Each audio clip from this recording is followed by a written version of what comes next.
Hello, I'm Lisa Bryington, Wild Birds Unlimited Manager at Moana Nursery, and I'm here today to tell you why it's important to feed the songbirds.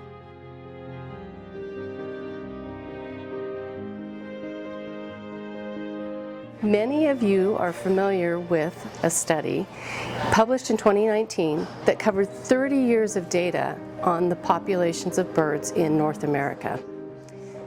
The study revealed that almost 30% of our birds in North America have vanished.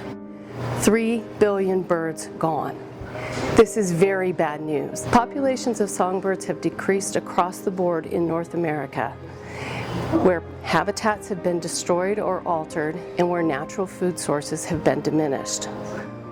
This news is obviously very distressing and unfortunately has been supported by further studies more recently in 2022. And the good news is, in those same more recent studies, we can see where we can help birds.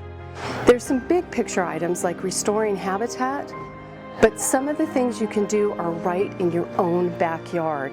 Feeding songbirds. What we know about feeding birds in general, feeding songbirds especially, the right foods, high quality foods, is that their populations are healthier, they have more babies, and the overall populations actually flourish with a little bit of human help. We know we can do the exact opposite. Let's feed the songbirds, help keep populations healthy, and make the world a better place.